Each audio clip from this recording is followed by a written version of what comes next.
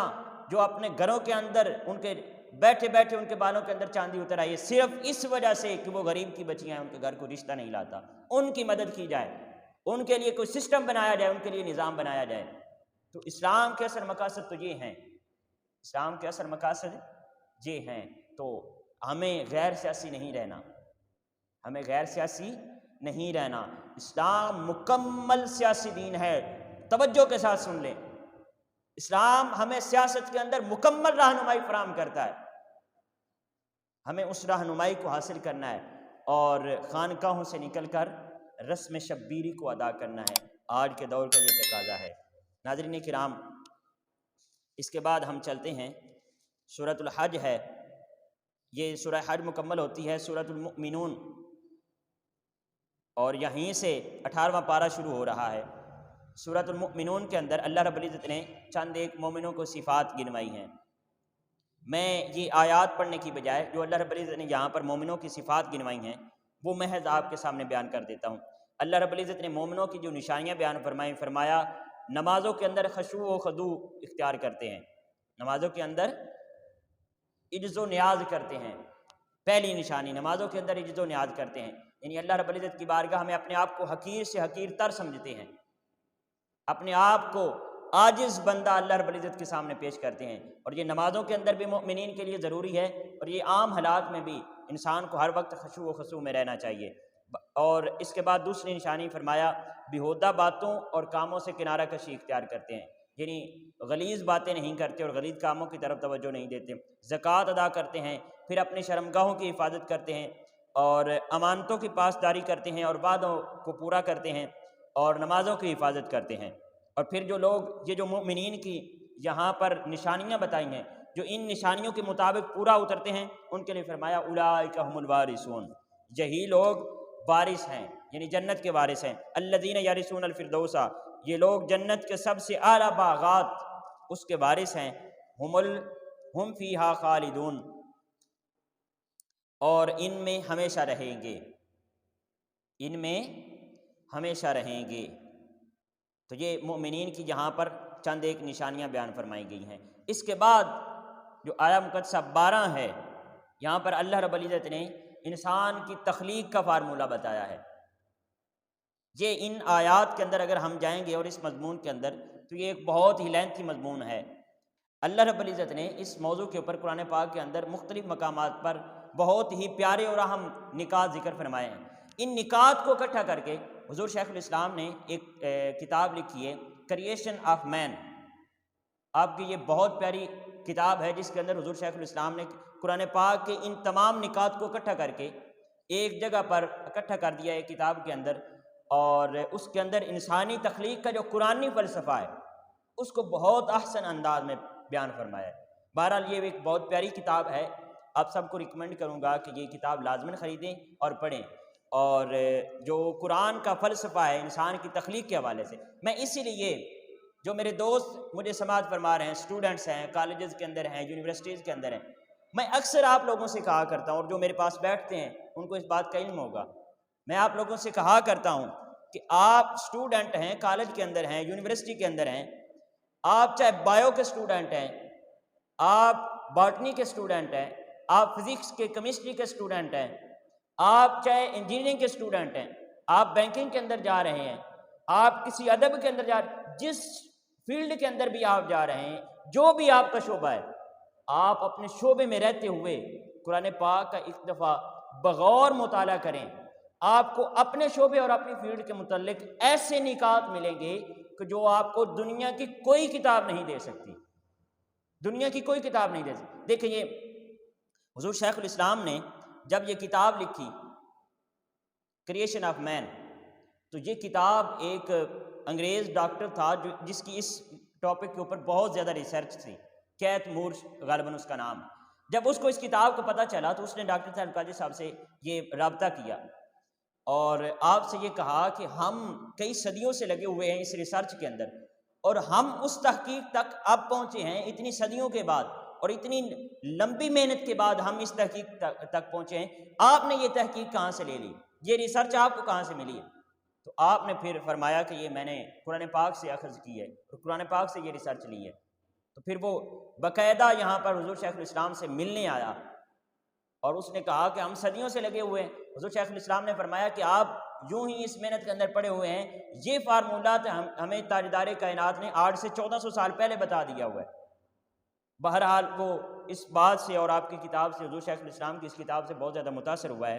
اور پھر اس نے حضور شیخ الاسلام نے اس کو اسلام کی دعوت دی۔ اس نے کہا کہ میں دلی طور پر تو مسلمان ہو چکا ہوں، اور اس نے اسلام کو قبول کر لیا، لیکن اس نے کہا کہ میں اس کا اگر اعلان کروں گا تو پھر وہ لوگ میری اس بات کو نہیں مانیں گے۔ رفتہ رفتہ میں قرآن پاک کی تعلیمات وہاں پر لے جاتا ہوں اور کئی لوگوں کو ساتھ مسلمان کروں گا۔ بہرحال یہ حضور شیخ الاسلام کا ایک بہت بڑا کارنامہ ہے کہ آپ نے کریشن آف مین لکھی کتاب، اس کو لازماً پڑھیں، خریدیں اور اس میں سے فائدہ اٹھائیں۔ اس کے بعد ناظرین کرام، قرآن پاک کی آیہ مقدسہ 101 سورۃ المؤمنون کی، اللہ رب العزت نے ارشاد فرمایا فَإِذَا نُفِخَ فِي الصُّورِ فَلَا أَنْسَابَ بَيْنَهُمْ يَوْمَئِذٍ وَلَا يَتَسَاءَلُونَ، پھر جب سور پھونکا جائے گا تو ان کے درمیان اور اس دن نہ رشتے باقی رہیں گے اور نہ وہ ایک دوسرے کا حال پوچھ سکیں گے۔ یہاں پر سور کا ذکر کیا جا رہا ہے۔ یہ ایک بہت ہی ہولناک قسم کی آواز ہوگی جو کہ حضرت اسرافیل علیہ السلام یہ سور پھونکیں گے، اور یہ 2 دفعہ پھونکا جائے گا۔ کتنی دفعہ؟ 2 دفعہ پھونکا جائے گا۔ ایک دفعہ پھونکا جائے گا تو جتنی بھی انسانیت ہوگی وہ ان کو موت واقع ہو جائے گی، اور پھر اس کے بعد دوبارہ سور پھونکا جائے گا تو پھر جتنے بھی انسان حضرت آدم علیہ السلام سے لے کر وفات پا چکے ہیں، پوری انسانیت کو زندگی بخشی جائے گی، اور پھر وہ حشر کا میدان ہوگا، لوگوں کو اکٹھا کیا جائے گا۔ تو حضور نبی کریم علیہ السلام کی اس حوالے سے ایک حدیث مبارکہ ہے۔ آقا کریم علیہ السلام ارشاد فرماتے ہیں کہ سب سے پہلے آپ فرماتے ہیں کہ میں اٹھوں گا اپنی قبر انور سے، سب سے پہلے میں اٹھوں گا، اور پھر اس کے بعد جو جنت البقیع کے اندر جو مدینہ شریف میں قبرستان ہے، جو اس کے اندر مدفن ہوں گے، پھر وہ میرے ساتھ اٹھیں گے، اور پھر اس کے بعد جنت المعلیٰ جو کہ مکہ المکرمہ میں قبرستان ہے، جو اس کے اندر جہاں پر حضرت خدیجہ الکبریٰ رضی اللہ تعالیٰ عنہا کی قبر انور ہے، جو اس قبرستان میں مدفن ہے، پھر اس کے بعد وہ ان کو اٹھایا جائے گا۔ بہرحال ناظرین کرام، اس کے بعد سورۃ المؤمنون کی، یہ ہم جلدی سے آگے چل رہے ہیں اور بیسیکلی ہم پہنچنا چاہتے ہیں واقعہ افک کے اوپر۔ واقعہ افک، یہ جو حضرت عائشہ صدیقہ رضی اللہ تعالیٰ عنہا کا واقعہ، اور اس حوالے سے سورۃ النور کے اندر آیات نازل ہوئی ہیں، ہم جلدی سے وہاں تک پہنچتے ہیں اور پھر اس واقعہ کو بیان کرتے ہیں۔ یہاں پر یہ سورۃ المؤمنون کی آخری آیہ مقدسہ ہے۔ اللہ رب العزت نے اپنے قیامت کی اور اپنے جو ہے وہ ساری ہولناکیاں بیان کرنے کے بعد اور سور کا ذکر کرنے کے بعد پھر یہاں پر اپنی رحمت اور مغفرت کی طرف لوگوں کو توجہ دلوائی ہے۔ آخری آیت مقدسہ کے اندر فرمایا وَقُلْ رَبِّ اغْفِرْ وَارْحَمْ وَأَنْتَ خَيْرُ الرَّاحِمِينَ، اور اے حبیب آپ اپنے مولا سے عرض کیجئے کہ اے میرے رب تو بخش دے اور رحم فرما، اور تو ہی سب سے بہتر رحم فرمانے والا ہے۔ یہاں پر سورۃ المؤمنون ختم ہوتی ہے، سورہ نور شروع ہوتی ہے۔ تو یہ ناظرین کرام جو سورہ نور ہے، یہ سورت مدنی ہے اور اس کی 64 آیات ہیں، 1316 اس کے کلمات ہیں اور 5680 اس کے حروف ہیں۔ یہ ناظرین کرام جو سورہ نور ہے، اس کے اندر بہت سے احکام جو ہیں وہ نازل فرمائے گئے ہیں، لیکن اس کی ابتدا زنا کے متعلق جو احکام ہیں اس سے ہو رہی ہے۔ تو ہم شروع کرتے ہیں آیہ مقدسہ نمبر 2 سے۔ الزانیۃ والزانی فاجلدوا کل واحد منہما 100 جلدۃ، بدکار عورت اور بدکار مرد اگر غیر شادی شدہ ہوں تو ان دونوں میں سے ہر ایک کو شرائط حد کے ساتھ جرم زنا کے ثابت ہو جانے پر 100 کوڑے مارو، ان دونوں کو 100 کوڑے مارو۔ ولا تأخذکم بہما رأفۃ فی دین اللہ ان کنتم تؤمنون باللہ والیوم الآخر، اور تمہیں ان دونوں پر اللہ کے دین کے حکم کے اجراء میں ذرا ترس نہیں آنا چاہیے اگر تم اللہ پر اور آخرت کے دین پر ایمان رکھتے ہو۔ وَلْيَشْهَدْ عَذَابَهُمَا طَائِفَةٌ مِّنَ الْمُؤْمِنِينَ، اور چاہیے کہ ان دونوں کو سزا کے موقع پر مسلمانوں کی ایک اچھی خاصی جماعت بھی موجود ہو تاکہ باقی لوگ جو ہیں وہ عبرت پکڑیں۔ اور والذین یرمون المحصنات، آیہ مقدسہ نمبر 4 کے اندر اللہ رب العزت نے فرمایا والذین یرمون المحصنات ثم لم یأتوا بأربعة شہداء شہداء فجلدوہم 80 جلدۃ ولا تقبلوا لهم شہادۃ ابدا واولئک هم الفاسقون۔ اور جو لوگ پاک دامن عورتوں پر بدکاری کی تہمت لگائیں اور پھر 4 گواہ پیش نہ کر سکیں تو تم انہیں سزائے قذف کے طور پر 80 کوڑے لگاؤ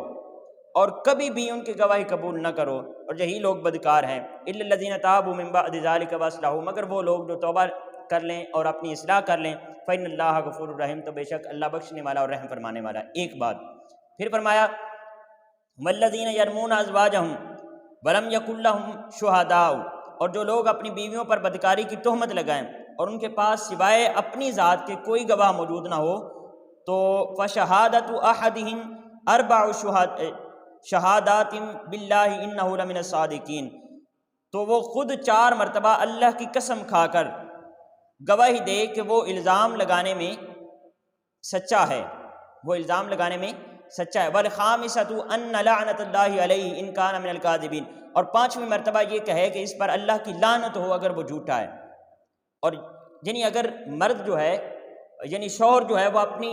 بیوی پر تہمت لگاتا ہے تو یہاں پر پھر 4 گواہوں کا لانا ضروری نہیں ہے۔ اگر کوئی عام مرد جو ہے وہ کسی عورت پر یا کوئی بھی آدمی کسی پر زنا کی تہمت لگاتا ہے تو اس کے لیے ضروری ہے کہ پھر وہ 4 لوگوں کو گواہ لے کر آئے، 4 لوگوں کو گواہ لے کر آئے۔ لیکن اگر کوئی شوہر اپنی بیوی پر تہمت لگاتا ہے تو پھر 4 گواہوں کی ضرورت نہیں ہے، بلکہ وہ اکیلا ہی گواہ ہوگا اور وہ 4 دفعہ پھر قسم کھا کر کہے گا، 4 دفعہ اللہ کی قسم اٹھا کر کہے گا کہ جو وہ تہمت لگا رہا ہے اس کے اندر وہ سچا ہے، اور 5ویں دفعہ وہ یہ کہے گا کہ اگر وہ جھوٹا ہے تو پھر اس کے اوپر اللہ کی لعنت ہو، یعنی اللہ کا عذاب ہو۔ اور پھر اس کے یہ قسم اٹھانے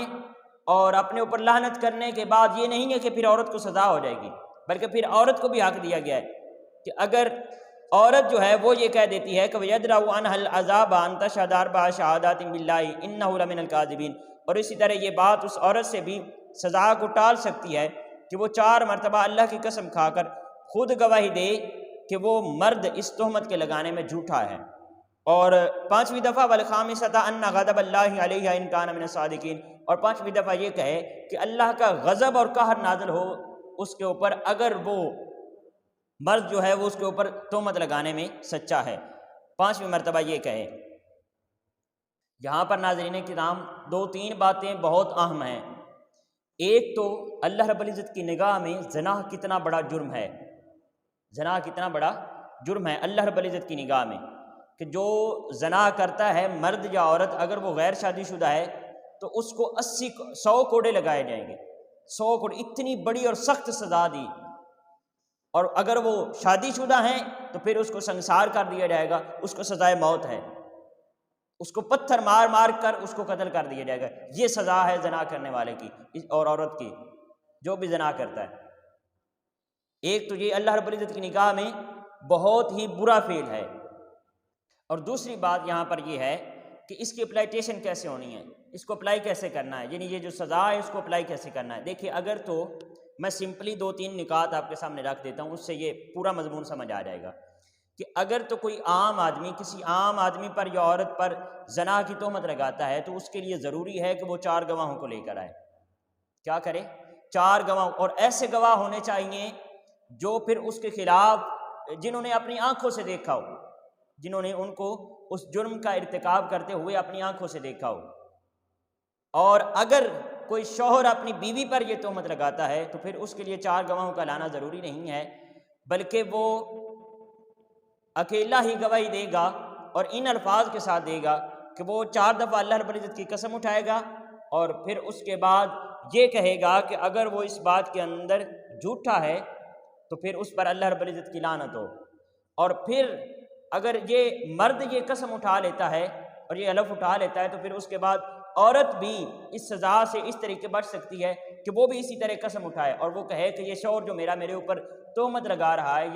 یہ اس بات کے اندر جھوٹا ہے، اور اگر وہ سچا ہے تو اللہ رب العزت کا غضب اور قہر نازل ہو میرے اوپر۔ تو یہ اس طرح اس کی اپلائیٹیشن ہوگی۔ اب یہاں پر ایک اور نقطہ ہے کہ اگر کسی ایک آدمی نے کسی کو دیکھا ہے زنا کرتے ہوئے، یا 2 لوگوں نے دیکھا ہے، 3 لوگوں نے دیکھا ہے، تو پھر وہ کیس جا کر دائر نہ کروائے بلکہ وہ پردہ پوشی کر دے۔ وہ کیا کر دے؟ پردہ پوشی کر دے۔ ہمارا یہاں پر عمومی رویہ جو ہے، اور پھر جو لوگ یہ 4 گواہ پیش نہیں کر سکتے ان کے لیے یہ سزا رکھی گئی ہے۔ یوں ہی جو پاک دامن عورتوں پر جھوٹی تہمتیں لگا دیتے ہیں ان کے لیے یہ سزا رکھی گئی ہے کہ ان کو پھر 80 کوڑے لگائے جائیں، یعنی وہ جو اصل جرم کی سزا ہے اس کے ساتھ ملتی جلتی وہ 100 کوڑے ہے، تو جو جھوٹی تہمت لگائے گا پھر اس کو 80 کوڑے مارے جائیں گے، کیونکہ یہ جھوٹی تہمت لگانا اتنا بڑا جرم ہے یہ بھی کہ یہ بھی زنا کے قریب قریب ہے۔ آپ خود اندازہ لگا سکتے ہیں کہ اللہ رب العزت کی نگاہ میں یہ جھوٹی تہمت لگانا کتنا بڑا جرم ہے اللہ رب العزت کی نگاہ میں، کہ اس کی سزا بھی اصل گناہ کے بالکل قریب قریب رکھ دی۔ ہمارا عمومی رویہ اگر ہم دیکھیں تو ہم کیا کرتے ہیں، جب بھی کوئی 2 آدمی بیٹھے ہوئے ہیں یا کوئی ایک لڑکا یا لڑکی بیٹھے ہوئے ہیں، ہمارے فوراً ذہن کے اندر خیال آ جاتے ہیں، غلط خیال آ جاتا ہے کہ یہ ان کے اندر کوئی نہ کوئی گڑبڑ ضرور ہے، چاہے وہ آپس میں بہن بھائی ہوں یا میاں بیوی ہو، کوئی چل رہے ہیں بازار کے اندر، ہمارے فوراً ذہن کے اندر خیالات آ جاتے ہیں یہ ان کے اندر کوئی خراب ہے۔ ان خیالات سے اللہ رب العزت نے منع فرمایا ہے، اور ان خیالات کی اور ان کے اوپر عمل کرنے کی اللہ رب العزت نے 80 کوڑے سزا رکھی ہے، جو جھوٹی تہمت یوں ہی لگا دیتے ہیں، جو یوں ہی کہہ دیتے ہیں کہ ان کے اندر کچھ نہ کچھ معاملہ ہے۔ یہ بہت سخت جرم ہے تہمت لگانا، اور اللہ رب العزت نے اس کی بہت سخت سزا رکھی ہے، اور یہ ہمارے معاشرے کے اندر بہت زیادہ مشہور و عام ہو چکا ہے۔ تقریباً ہر آدمی اس کے اندر ملوث ہے، یا کسی کو دیکھا نہیں، کسی نے اچھے کپڑے پہنے ہوئے ہیں تو کہہ دیتے ہیں یہ تو ہے ہی ایسی، اس کی تو عادات ہی ایسی ہیں، فوراً تہمت لگا دیتے ہیں۔ یہ بہت سخت جرم ہے، اس سے باز آئیں اور دوسرے لوگوں کو بھی روکیں، اپنی سوچوں کو ہمیشہ پاک رکھیں، اپنی سوچوں کو پاک رکھیں۔ یہ زنا کے حوالے سے کچھ احکامات تھے جن کے اوپر ہم نے بات کی۔ اس کے بعد ناظرین کرام جو ہماری کلاس کا آج کا کلائمیکس ہے، آج کی ہماری کلاس کا سمجھ لیں بہت ہی پیارا واقعہ ہم شروع کرنے ہیں، ہمارے ایمانوں کو تازگی دے گا، اور ہماری جو گھریلو زندگی ہے اس کے متعلق ہمیں بہت ہی پیارے اس سے سبق ملیں گے۔ یہ واقعہ افک کے نام سے مشہور ہے، حضرت عائشہ صدیقہ رضی اللہ تعالیٰ عنہ کے حوالے سے۔